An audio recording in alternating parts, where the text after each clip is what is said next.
Hurricanes are a force to be reckoned with, even supernaturally. Maybe the Gray Man will save you.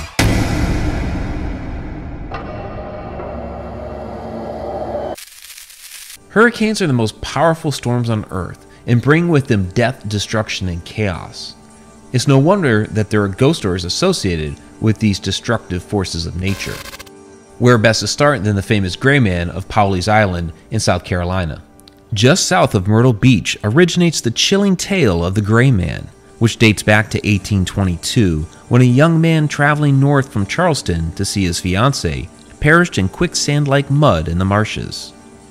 Upon hearing the news, the fiancée wandered the shore for hours until she spotted a shadowy figure that she recognized as her love. He soon vanished into thin air. That night, she saw him in her dreams and was so overcome with grief that her father brought her and the whole family inland to see about a doctor.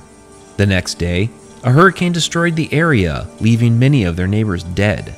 However, the fiancé's family home was unscathed.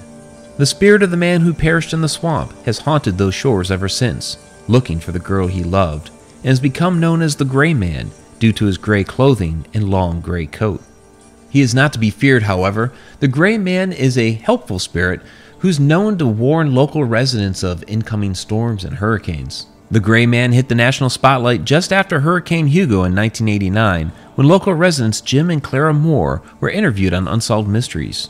They claimed they saw the Gray Man on the beach, who disappeared when they waved at him, but their house was spared from the hurricane when other nearby homes were severely damaged.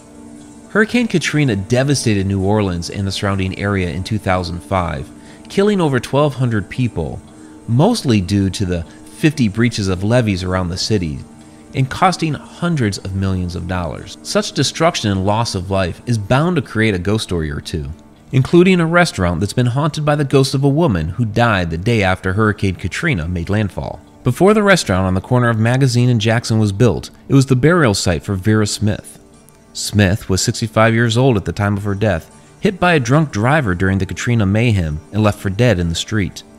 Sadly, she bled out, and with the city in a state of emergency, Vera Smith's body remained on the sidewalk near the street for 5 days. Finally, neighbors decided to create a makeshift grave memorial for her, covering her body in dirt in a plastic shroud and surrounded it in bricks, which remained on the property until the restaurant was built in 2012. Smith's body was later cremated and her ashes spread on her parents' gravesite in Texas.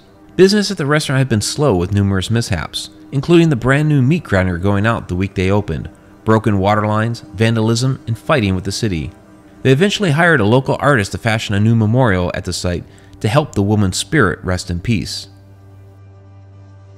Eventually they closed and a new restaurant occupies its spot. The Great Galveston Hurricane, also known as the Great Storm of 1900, was the deadliest natural disaster in U.S. history and was also one of the deadliest hurricanes to affect Canada. It left between 6,000 and 12,000 people dead in the U.S., with most citations claiming 8,000, most of which occurred in and around Galveston, where more than 3,600 homes were destroyed. Every building was damaged, and of the 38,000 that lived, there were 30,000 left homeless. Of the buildings in Galveston that were obliterated, one was the St. Mary's Orphan Asylum, which housed 90 children and 10 nuns on staff.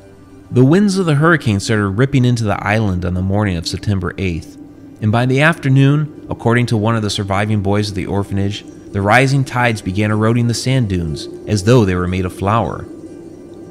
When the water of the Gulf reached the dormitories, the sisters brought all of the children into the girls' dorm since it was newer and stronger, but it was only a temporary reprieve. By 6 p.m., the winds were gusting at 100 miles per hour, and the entire town became flooded when the Gulf water met the bay water.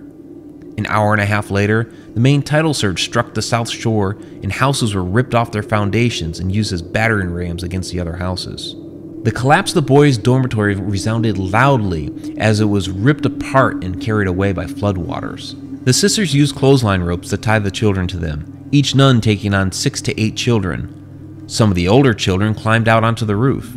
The girls' dormitory was suddenly lifted from its foundation, the bottom fell out, and the roof came crashing down on those inside. Only 3 boys survived. One of the boys remembered a sister tightly holding 2 small children in her arms, promising not to let go. 2 of the sisters were found together across the bay on the mainland, one of them was tightly holding two small children in her arms. Even in death, she had kept her promise not to let go. The site of the St. Mary's Orphan Asylum is now the Seawall Walmart. Perhaps not the most ideal replacement for the historic institution, but it's a very haunted store. Employees have reported misplaced toys, missing pallets of toy inventory, disembodied laughter of children, as well as cries for parents. One particular employee went so far as to seek out a lost child after hearing one of the cries and enlisted the help of others when the child couldn't be found. The store employees narrowed the cries down to a couple of aisles, even going so far as to argue with each other, "She's on your side. No, she's on your side." But no child was ever to be found. While the ghost stories of these historic storms are interesting, hurricanes are a very serious matter. Should a hurricane be coming into your area, please take the proper precautions and get safe. Thanks for watching Friday Night Ghost Frights. Please go ahead and subscribe if you haven't yet done so. Click the bell icon to get notifications of all of our upcoming videos. Even check out these other great videos off on the side here. I'm Mike Ricksecker. Till next Friday night.